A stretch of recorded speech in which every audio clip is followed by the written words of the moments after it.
SDO Khandelwal সাহেবের সাদা ধবধবে যুবক অ্যালসেশিয়ান কুকুরটাকে তার কুচকুচে কালো যুবতী আয়া রোজই বিকেলে বেড়াতে নিয়ে যায়। পৃথু জানলার সামনে ইজি চেয়ারে বসে দেখে। প্রকৃতির মধ্যে গেলে শিকল বাঁধা কুকুরটা সহজ হয়। প্রকৃতির মধ্যেই বোধহয় সমস্ত প্রাণীর মুক্তি নিহিত আছে, ভাবে পৃথু। এসডিও সাহেবের বাড়িতে অনেকখানি জমি আছে, কিন্তু ন্যাড়া, রুক্ষ। একটুও সবুজ গাছ নেই তাতে, কোনো ফুলই ফোটে না সেখানে, পাখি ডাকে না। অথচ মধ্যপ্রদেশের এই ছোট্ট অখ্যাত জায়গাটি ঘিরে আছে গভীর ঘন সবুজ জঙ্গল আর মাথা উঁচু পাহাড়, বলয়ের পর বলয়। পৃথু তার স্ত্রীর দিকে শীতের বিকেলের পড়ন্ত রোদে তাকিয়ে ভাবল, রুষা খুবই সুন্দরী ছিল এবং এখনও আছে। এমন সুন্দরী লক্ষ্যে মেলে। রুষার স্বামী বলে ওর নতুন করে গর্ব হলো। রুষা বারান্দাতে এলো। একটা কাক বসেছিল পেঁপে গাছে। কোনো এক কাক কালো একটা চামচ নিয়ে গেছে ঠোঁটে করে। বোকা কাকটা। এই কাক সেই কাকই কিনা তা জানা নেই। মানুষদেরই মতো কাকদেরও আলাদা করে চেনার বিশেষ কোনো উপায় নেই। এই দুই জীবই বাসি পচা নোংরা আবর্জনা ঠুকরে খায়। কাকেরই মতো মানুষও স্ক্যাভেঞ্জার। বারান্দার রেলিংয়ে পা তুলে বসেছিল পৃথু আর ভাবছিল। রুষা রুষ্ট চোখে তাকালো কাকটার দিকে, ডান হাত ঢেউ তুলে বলল, হুস।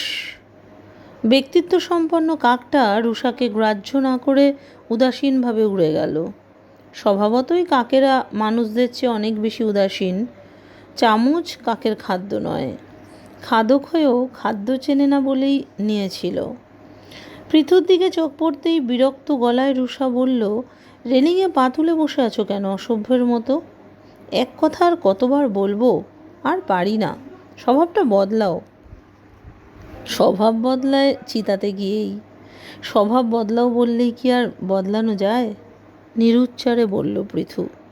মুখে কিছু না বলে পা নামিয়েই নিল। সুখের চেয়ে শান্তি অনেক দামি।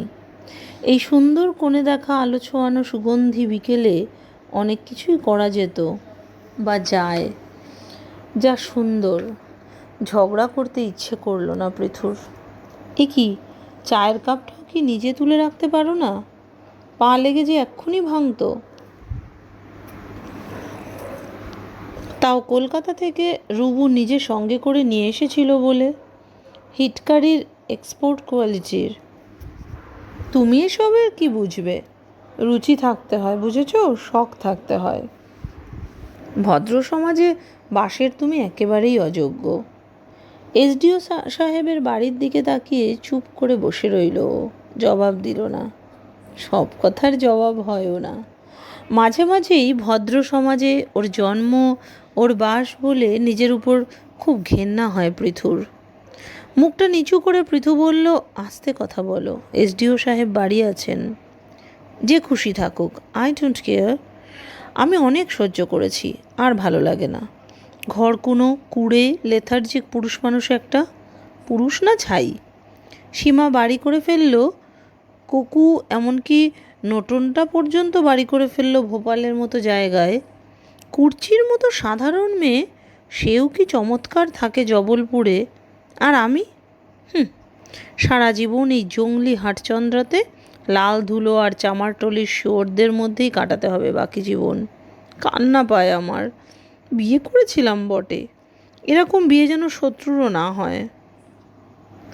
পৃথু সিগারেটটা ছাইদানিতে ঠেসে ধরে রাগটা আর সিগারেটটাকে একই সঙ্গে জোরে টিপতে টিপতে বলল, তুমি আর করলে কোথায়? বিয়ে তো আমিই করেছিলাম। থাক, তোমার ওই একঘেয়ে মনোলোগ শুনতে চাই না আর। ফেড আপ হয়ে গেছি। বক্তৃতা না মেরে যাও, দুধটা নিয়ে এসো এখন। কুক নেই, আয়া নেই, মালি নেই, একটু কাজ করো ফর আ চেঞ্জ। দুধটা চট করে এনে দিয়েই বাজারে যাবে একবার, বুঝেছ? কাল টুসুর এক বন্ধুর বার্থডে। পদ্মা স্টোর্স থেকে 1 পাউন্ড কেক কিনে নিয়ে এসো। আর ওখানেই র্যাপিং পেপার পাবে গিফট প্যাকের। 4-5টা শিট এনো। তোমার যা টেস্ট, ক্যাটক্যাটে রঙ এনো না যেন আবার। হালকা শেডের আনবে, বুঝেছো? গোলমাল করো না যেন। পদ্মা স্টোর্স চেনো তো? লাল সাইনবোর্ডে লাল লাল পদ্ম ফুল আঁকা আছে। তোমার সাবির মিয়ার জুতোর দোকান ছাড়িয়ে যাবে। ভুলভুলাইয়া অবধি যেতে হবে না, একটু আগে বাহাতে, মানে ভুলভুলাইয়ার একটু। পৃথু অস্ফুটে বলল, চিনি। চেনো? আর আমাকে এতক্ষণ বকালে? আগে বলতে কি ছিল? সুযোগ পেলাম কই। যাচ্ছে তাই, ইনকরেজিবল লোক। পৃথুদের বাড়ির কাছেই নিম গাছতলায় ছোট্ট খাটাল, মশি বেশি। দুটি গরু দুধটা এনে দুঃখীর হাতে দিয়েই আবার চাদর গায়ে বেরিয়ে পড়ল থলে হাতে করে বাজারের দিকে, স্ত্রীর বসংবদ সংসারী স্বামীর মতো। এই আদর্শ সামনে রেখেই অন্য বহু পুরুষেরই মতো ও এই আদর্শে উদ্বুদ্ধ হওয়ার চেষ্টা করে, কিন্তু পারে না। কোনো একটুও আদর্শর যথার্থ অনুগমন করতেই সম্পূর্ণ অপারগ হয়েছে ও, আটারলি ওয়ার্থলেস। অন্ধকার হয়ে গেছে। পাশ দিয়ে ফুল স্পিডে সাইকেল চালিয়ে বানোয়ারিলাল চলে যেতে যেতে পান ভরা মুখে বলল, সব ঠিক হ্যাঁ না? খালখালিয়াত হ্যাঁ ঘোষবাবু? চমকে উঠে পৃথু বলল, হ্যাঁ, সব ঠিকই হ্যাঁ। কিন্তু কথাটা যখন বানোয়ারিলালের কাছে গিয়ে পৌঁছালো তখন সে অনেকটাই দূরে এগিয়ে গেছে। শুনতে যে পেয়েছে তা বোঝবার জন্য হ্যান্ডেল ছেড়ে ডান হাতটা তুলল সে উঁচু করে। পান জবজবে মুখে কি একটা বলল, বোঝা গেল না। আরও একটু এগোতেই বড় রাস্তায় এসে পড়ল। যদিও কম বাড়িতেই ইলেকট্রিসিটি আছে এখানে, তবুও প্রায় লোডশেডিং হয়। বড় রাস্তাতে পৌঁছাতেই লোডশেডিং হয়ে গেল। দোকানে দোকানে মিটমিট করে কেরোসিনের আলো জ্বলছে। মোড়ের পানের দোকানের দেওয়াল জোড়া আয়নাটা কেরোসিনের আলোতে কেমন লালচে দেখাচ্ছে। তার মধ্যে পথ চলতি মানুষের অসংখ্য ভুতুড়ে মুন্ডু আর মুখের ছায়া নাচানাচি করছে। সাইকেল রিকশার প্যাক প্যাক, নানা রকম মিশ্র আওয়াজ, কার্তিকের ওঠা বসা ধুলো, চিৎকার, লাক্ষা বোঝাই লরি, ভিড় ভিড়। পৃথুর ভালো লাগে না। ভুলভুলাইয়ার দিকে যেতে যেতে ভাবছিল পৃথু, ভিড়ের মধ্যে, আওয়াজের মধ্যে থেকেও একদম একা হয়ে গিয়ে ভাবতে খুব ভালো লাগে ওর। ভাবতে ভাবতেই হাঁটছিল। সময়ের কোনোই দাম নেই পৃথুর কাছে। 3 মাস ছুটি পাওনা ছিল, পুরোটাই নিয়ে নিয়েছে। ম্যানেজার জিজ্ঞেস করেছিলেন, ইতনা দিন ছুটি লেकर कीजिएगा क्या ঘোষবাবু? চেঞ্জ कर लिए कहीं बाहर जा रहा है क्या आप? পৃথু হেসেছিল, বলেছিল, नहीं। तब ऐसे ही 3 महीना भर आपका दिमाग ज़रूर गड़बड़ाया हो गया ঘোষবাবু। अजीब आदमी আছেন। পৃথু জানে যে ও আজীব আদমি, তবু ওকে বোঝবার চেষ্টায় আরও কিছু না বলে শুধু বলেছিল, খ্যার লে রহি হ্যায়। সব কথা সবার বোঝার জন্য নয়, সংসারে সব কথা সবাইকে বোঝাতে যাওয়াও মূর্খামি। বেড়াতে যাওয়ার জন্য অথবা হৃত স্বাস্থ্য পুনরুদ্ধারের জন্যও নয়। নিছকই কাজের জোয়াল থেকে ছাড়া পেয়ে একটু পড়াশোনা, ভাবাভাবি, লেখালেখি করার জন্যই এই ছুটি নেওয়া। রুষা এখানের কোয়েট স্কুলে ইংরেজি পড়ায়। তার স্কুলে ছুটি এবং মিলিটুসুর ছুটিও কোথাও বেড়াতে বা অন্য কাজে যাওয়ার সময়, যদি কোথাও যাওয়া হয় আদৌ, নির্ধারিত করে। রুষার স্কুলের ছুটি যদি বা হলো, তখন তার মহিলা সমিতির নানা রকম কাজ থাকে। ছুটিতেই সে কাজ বেশি। খুব সামাজিক, পরোপকারী, জনপ্রিয়, উদ্যোগী মেয়ে রুষা। স্ত্রী ও ছেলেমেয়ের সম্মিলিত সুবিধা যখন হয়, তখন পৃথুকে প্রায়ই প্রচণ্ড অসুবিধা করেই ওদের সঙ্গে যেতে হয়, অনেকটা কন্ডাক্টেড ট্যুরের থ্যাঙ্কলেস নন এন্টিটি গাইডের মতো। পৃথু কবিতা লেখে এবং 10 বছর আগে অসুয়া নামে তার একটি কবিতার বই কলকাতা থেকে প্রকাশিতও হয়েছিল। অবশ্য নিজেই কলকাতার এক বন্ধু মারফত প্রকাশ করেছিল নিজেরই খরচে। কবিতার কারণে তাকে রুষার কাছে প্রতিনিয়ত নিগৃহীত হতে হয়। মেয়ে মিলি মনে হয় তার অপদার্থ কবি প্রকৃতির বাবার প্রতি ইদানিং সামান্য অনুকম্পা বোধ করে এবং অসম সাহসের সঙ্গে সেই অনুকম্পা প্রকাশও করে। তাতে পৃথু বিব্রতই বোধ করে। অনুকম্পা সে কারোর কাছ থেকেই চায়নি, আজও চায় না। রুষাকে যেমন ভয় পায় পৃথু, তেমন এক ধরনের ভক্তিও করে। তার চরিত্রে পৃথু ওদের পিতৃতান্ত্রিক যৌথ পরিবারের প্রয়াত জ্যাঠামশাইকে প্রত্যক্ষ করে। A great autocrat. সামান্য হলেও রুষার বাড়িঘর সবসময়ই ঝকঝক তকতক করে। এই ছোট্ট সংসারের সমস্ত ক্রিয়াকাণ্ডই সুকঠিন নিয়মানুবর্তিতা ও কড়া শাসনের সঙ্গে চালিত হয় ঘড়ি ধরে। এই ক্রিয়াকাণ্ডে পৃথুর মতো অগোছালো স্বভাবের এলোমেলো অপদার্থ মানুষের সত্যিই কোনো ভূমিকা নেই, বরং এই সুসংহত স্রোতের পথে ওই একমাত্র বাধা। এটা জেনে মেনে নিয়ে মনে মনেও সবসময় বড় লজ্জিত থাকে নিজের অসুয়া নিজেরই প্রতি। লজ্জা করলেও ফেলে দিতে পারে না। নির্বুদ্ধি প্রথম যৌবনে নিজের খরচে এবং নিজের প্রাণ প্রাচুর্যতায় কবিতার প্রথম ও শেষ বই প্রকাশ করতে না পেরে ও অনেক অপরিচিত কবিদের সঙ্গে এক গভীর একাত্মতা বোধ করে। ওর মতো অনেকই ব্যর্থ কবি এদেশের আনাচ কানাচে ভরে আছে যে এই সত্যটা তাকে এক অচিহ্নিত পতাকাহীন দলগত বোধেও উদ্বুদ্ধ করে। ব্যর্থ কবি কথাটাতেও ওর ঘোর আপত্তি আছে। কবিতার সাধনা যারা করেন তারা কি সত্যি কখনো ব্যর্থ হন?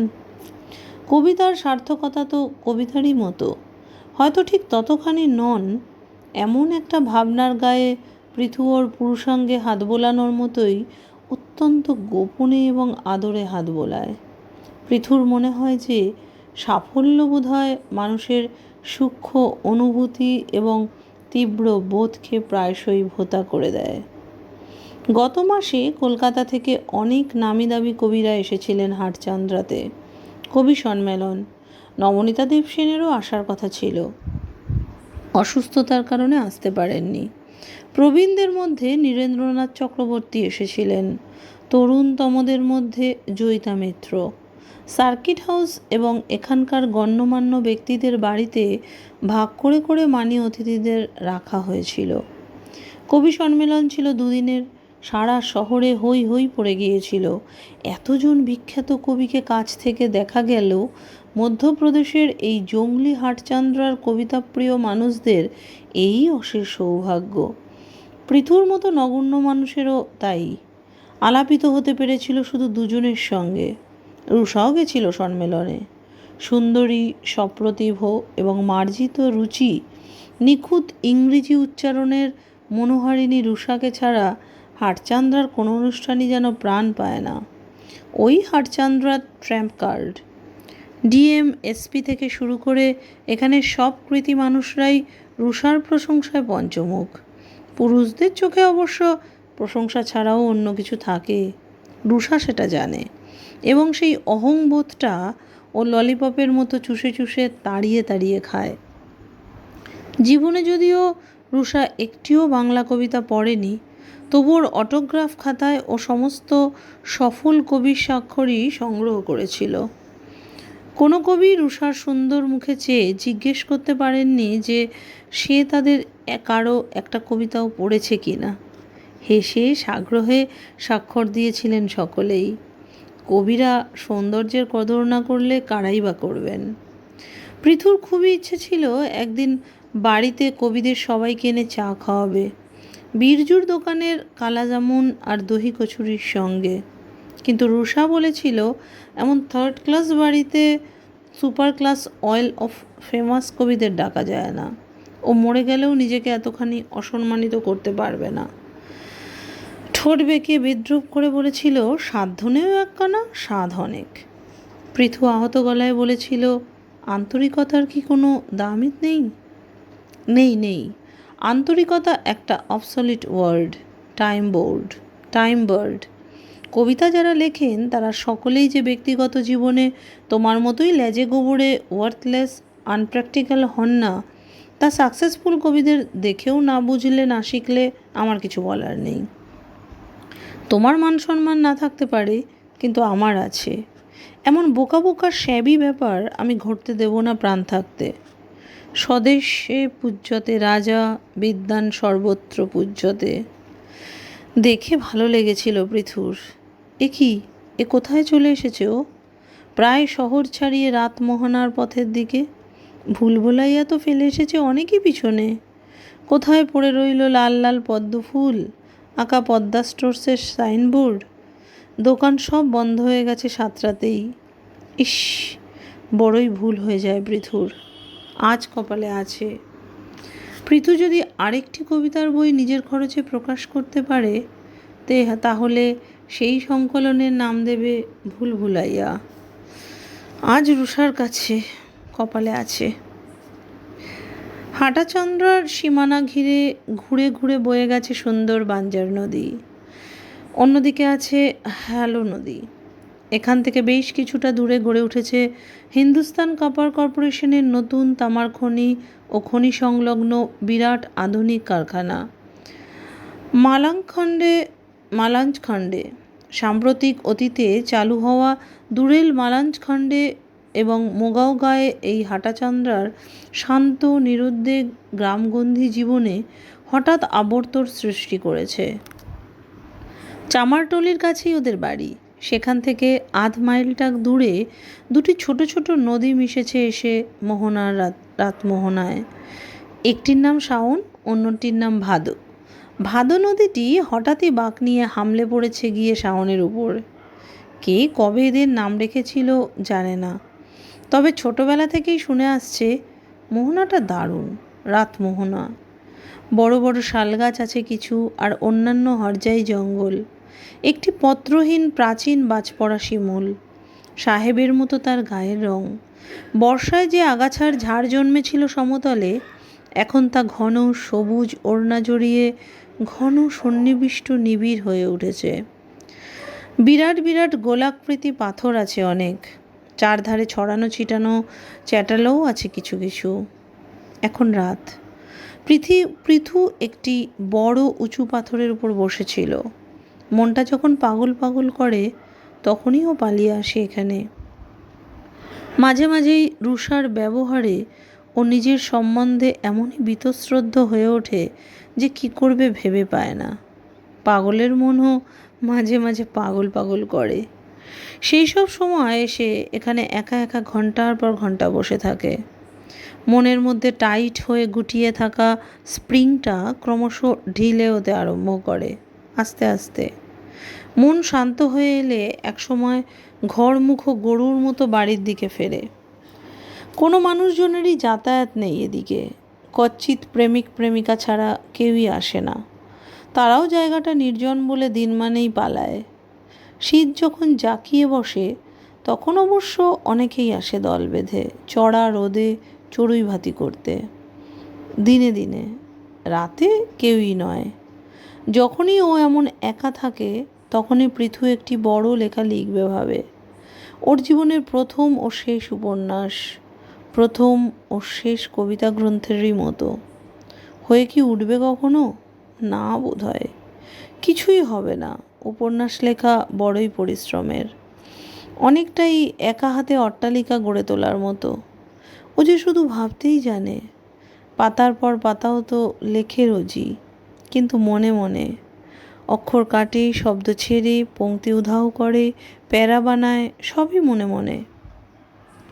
মনের মধ্যেই কিশলয়, মনের মধ্যেই লাল হলুদ খয়েরি ঢুড়ে ঝরা পাতা, মনের মধ্যেই নিঃশব্দ সব শব্দময়তা, চড় পড়া, বাড় ভাঙা, বিরহ এবং মিলন সব।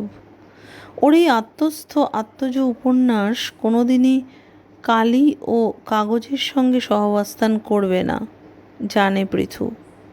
জীবনের হাল ওর হাত থেকে কেড়ে নিয়েছে অনেকেই প্রত্যক্ষ ও অনেক অপ্রত্যক্ষ শক্তি।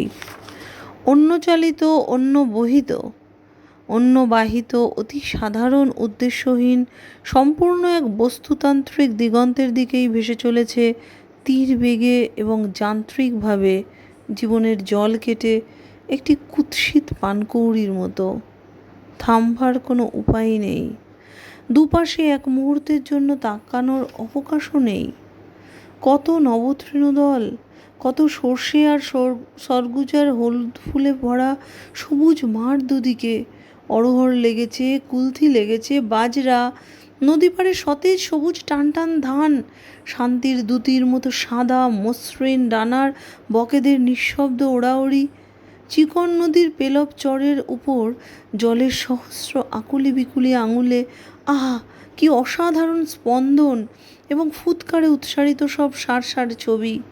গাংশালিকের বাসা, প্রমত্ততায় পাড় ভেঙে যাওয়া নদীর রই রই রব, অন্যদিকে অবলীলায় স্তিমিত চর ফেলা, খাড়া উঁচু পাড়ে উদবেড়ালের উড়াল গর্ত, সোদা সোদা মেছো মেছো গভীর গন্ধ ওড়ে সেইখানে।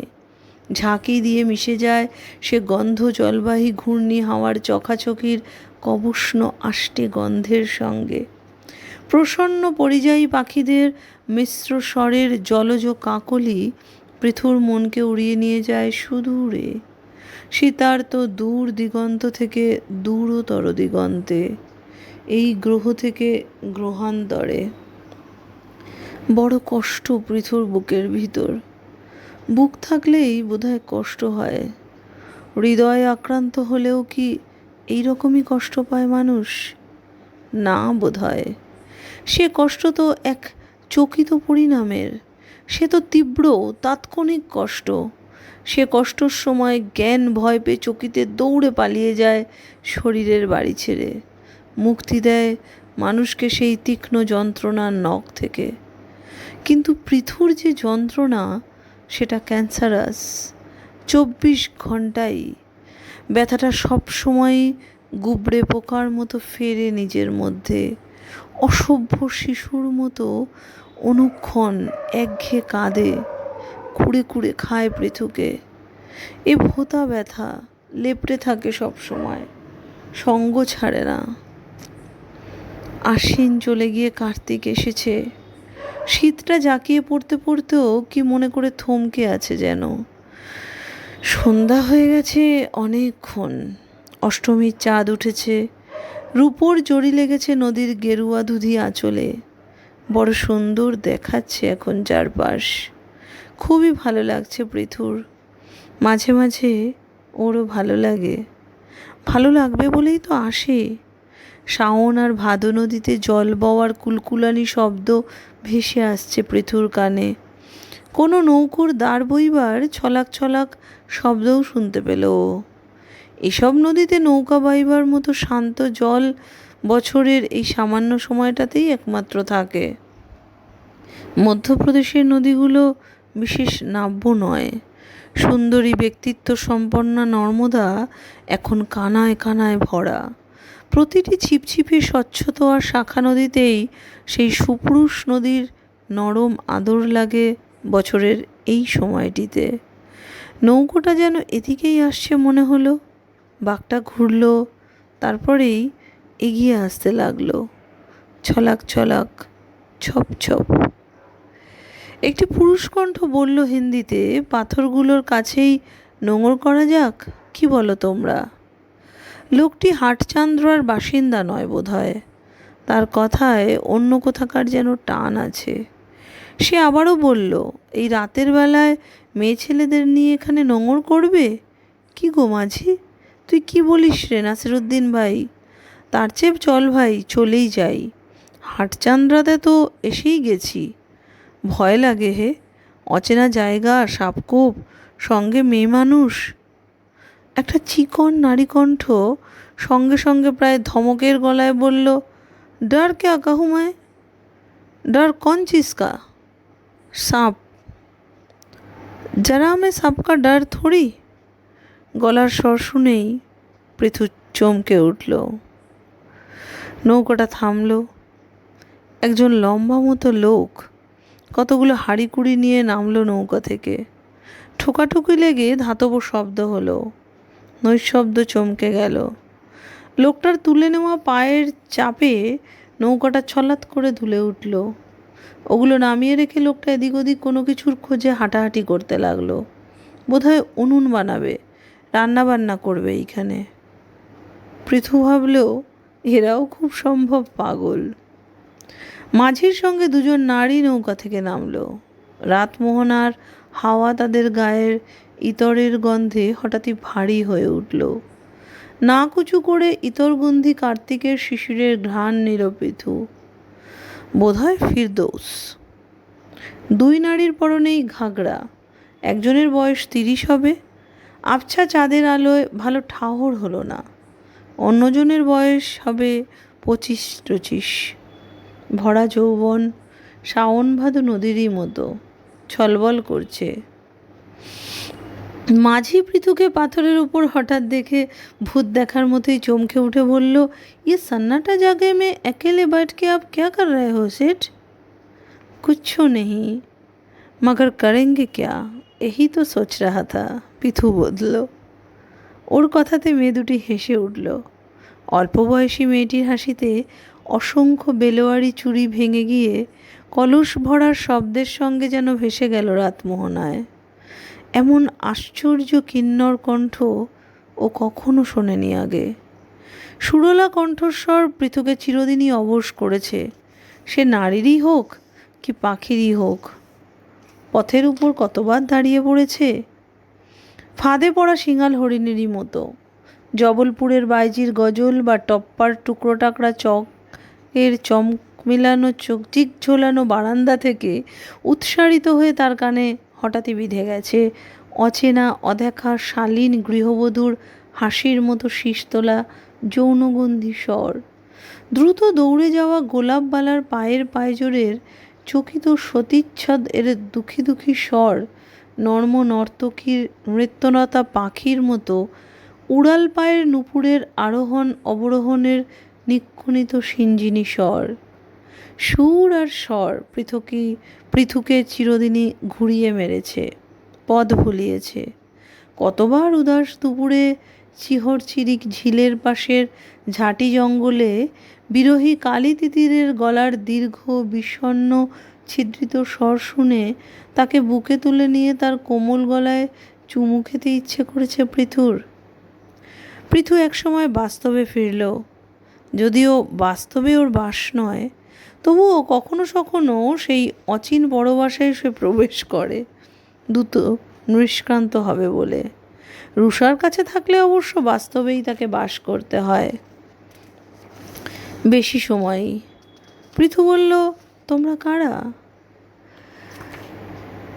আমরা ইয়ার্কির গলায় কম বয়সী মেয়েটি বলল। পৃথুর বাস্তব বুদ্ধিতে ভর করা স্বল্প আয়ু সুস্থ মস্তিষ্ক বলল, তুমি পৃথু ঘোষ, হচ্ছ গিয়ে হাটচান্দ্রার লাক্ষা কোম্পানির অ্যাসিস্ট্যান্ট ম্যানেজার, বিদেশের ডিগ্রিধারী। পথের কোনো সহজলভ্যা চটুল নারী তোমার সঙ্গে এভাবে কথা কয়? কোনো বেয়াদবি এ? পরক্ষণেই সেই হাম্বড়াই ভাবটা হঠাৎ আসা অসময়ের কামের মতোই হঠাৎই মরে গেল। মেয়েটি আবারও বলল, আমরা নাচেওয়ালি, গানেওয়ালি, লোক মোটেই ভালো নই।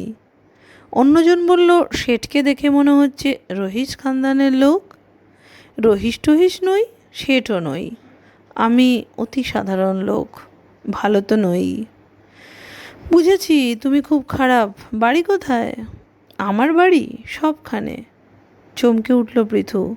কথাটা নিজেই বলল তো? বড়া মনমৌজি আদমি লাগতা হয় কমলা বাহিন, ছলবলিয়ে অল্প বয়সী মেয়েটি বলল। লম্বা মতো লোকটি ততক্ষণে পাথর কুড়িয়ে নিয়ে এসেছিল। সে প্রয়োজনের চেয়ে অনেকই বেশি মনোযোগ দিয়ে উবু হয়ে উনুন ধরাবার বন্দোবস্ত করতে লাগলো। উনুনটা ধরে উঠতেই উনুনের গনগনে আগুনে পাশের কালো বড় পাথরে পিকনিক করতে আসা ছেলেমেয়েদের লিখে যাওয়া জোড়া জোড়া নাম ফুটে উঠল। কখনো বাইজি গান শুনেছেন? অল্প বয়সী মেয়েটি বলল। পৃথু বলল, শুনেছি জবলপুরে। हाँ, जबलपुर में, बड़ी ताज्जुब की बात। একটু চুপ করে থেকেই আবার বলল, हम लोगों ने तो बड़ी घूम के यहाँ आई। कितना दूर पड़ेगी जबलपुर यहाँ से?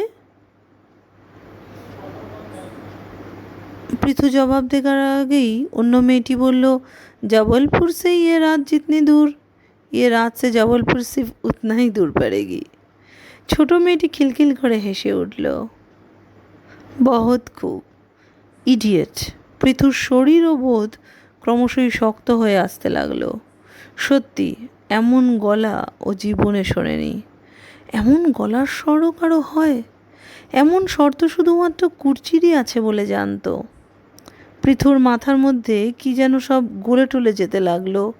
মেয়েটির চোখ দুটিতে আর নাক চিবুকে বুদ্ধি আর রসবোধের দ্বিতীয় যেন ঠিকরে বেরোচ্ছিল। কে? কুর্চি নাকি?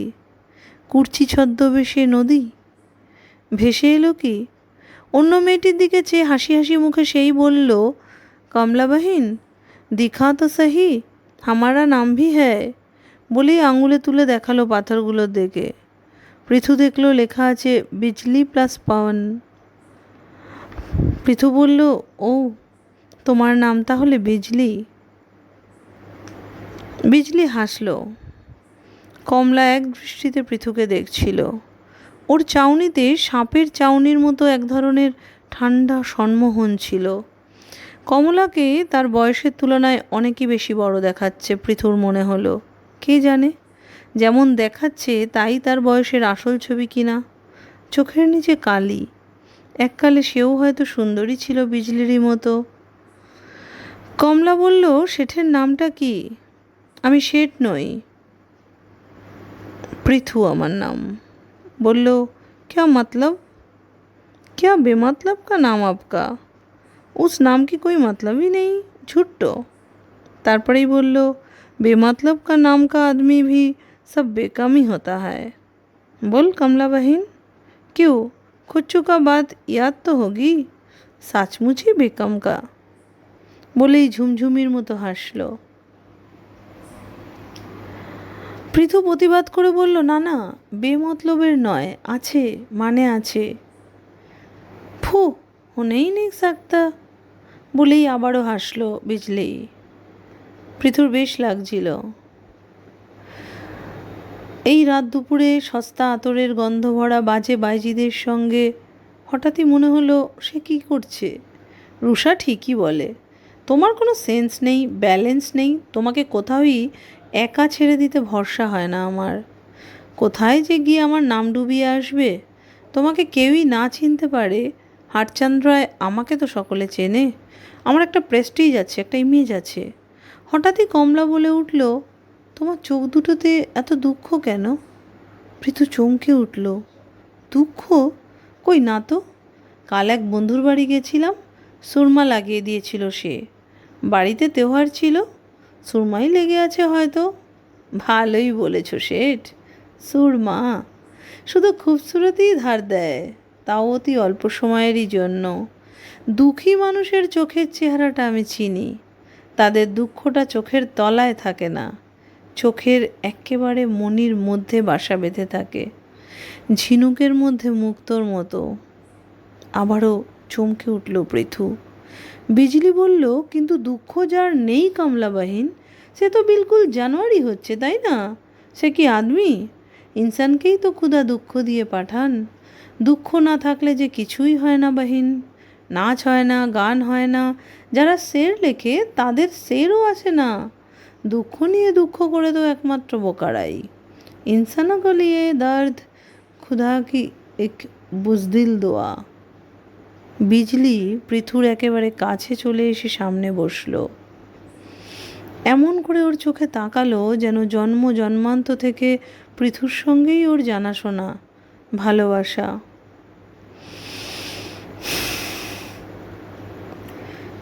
বিজলি একটু পরেই বলল, বললে না তো কোথায় থাকো? পৃথু বলল, ওইখানে, বলে বাহাত তুলে চন্দ্রালোকিত আবছা অন্ধকারে আঙুল নির্দেশ করে শহরের দিকে দেখালো। ওর মধ্যে কে যেন বলে উঠল, ওইখানে নয়, ওইখানে নয়, আমি সবখানে থাকি। আজ নয়, আমি অনন্তকাল ধরেই আছি, চিরন্তন পুরুষ আমি। বাড়িতে তোমার কে আছে? সবাই আছে। মুখ বলল, মন বলল, সবাই? সবাইকে, তোমার কেউই নেই, তুমি একা, জন্ম জন্মান্তরে একা। বিজলি ফিক করে হেসে উঠেই গম্ভীর হয়ে গেল। পৃথুও বোকার মতো হাসলো। কমলা বলল, লাও নাসিরুদ্দিন ভাইয়া, বাবুকে লিয়ে গোলি লাও। নাসিরুদ্দিন নৌকায় গিয়ে ফিরে এসে একটা প্লাস্টিকের কৌটো দিল কমলার হাতে। কমলা তা থেকে 4টি কালো গুলি নিয়ে বিজলিকে দিল। বিজলি দুহাত জড়ো করে বহুত একলাক আর তামুদ্দুনের সঙ্গে সর ঝুঁকিয়ে পৃথুকে পেশ করলো সেগুলি। গোলাপের লাল পাপড়ি, পেস্তা কিশমিশ এবং রাংতা মোড়া গুলি। বশীকৃতর মতো চিবিয়ে জল খেলো ও। কে জানে কি আছে এতে, বিস্ময় তো হলে হবে। বিজলি বলল, তোমার মতো মানুষ দেখেছি আমি। আমার মতো? ও নিজেই বলল না, ওর ভেতর থেকে অন্য কেউ বলল, এবারও বুঝল না। পৃথু বলল, দেখো, অন্য মানুষের মধ্যে, অন্য কোনো মানুষের মধ্যে কোথাওই আমি কিন্তু নেই। আমি মোটেই টুকরো টাকরা নই গোমে। আমি আসলে আস্ত একটা মানুষ, নিটোল, পরিপূর্ণ একটা মানুষ। নদীর শব্দ জোর হলো। সাহেবের মতো গায়ের রঙের ন্যাড়া বাজপড়া দীর্ঘদেহী শিমুলের ডালের আশ্রয় ছেড়ে হুতম পেঁচা ভেসে গেল চাঁদের আলোর স্রোতের বিপরীতে হরজাই গাছেদের গা ছমছম ছায়ায়। পৃথু বলল, তোমরা আসছো কোথা থেকে? আসছো না যাচ্ছ? যাওয়া মানেই তো আসা, আর আসা মানেই যাওয়া, যেমনভাবে যে দেখে। এখন অবশ্য বলতে পারো যাচ্ছি হাটচান্দ্রা বলে কাছেই একটা জায়গায়। রাতটা ইচ্ছে করেই নৌকোয় কাটাবো। কাল ভোরে নৌকো ফেলে শহরে যাব। গাড়ি আসবে আমাদের জন্য, মুজরো আছে, গান গাইবো, নাচবো। তুমি দেখতে আসবে? রাত কথায় কথায় বাড়তে লাগলো। ওদের খাওয়া দাওয়া শেষ হলে একসময় জিনিসপত্র গোছগাছ করে নিয়ে নৌকোর দিকে এগোলো ওরা। নৌকোটা খুলে ভাসিয়ে দিল এক সময়। ভাসতই, কারণ কোনো নৌকাই চিরদিন একই ঘাটে বাঁধা থাকে না, নদীতে অথবা জীবনে। পৃথুই শুধু বসে রইল একা পাথরের উপর অবশ হয়ে, সাদা শালে মাথা ঢেকে। ওর উঠতে ইচ্ছা করছিল না। মাথাটা ক্রমশ হালকা হয়ে আসছিল। কে জানে কি খাইয়ে গেল খারাপ মেয়েটা। চমৎকার একটা অনুভূতি, এমন কখনো হয়নি এর আগে। কি খাইয়ে দিয়ে গেল বিজলি, কেই জানে। মেঝের মাটি, সামনেই বালির উপর পাথর, কালো পোড়া কাঠ আর আগুন জ্বালবার চিহ্ন পৃথুকে শুধু মনে মনে করে দিচ্ছিল যে যা কিছু ঘটেছিল কিছুক্ষণ আগে তার সবটুকু না হলেও কিছু তো অন্তত সত্যি।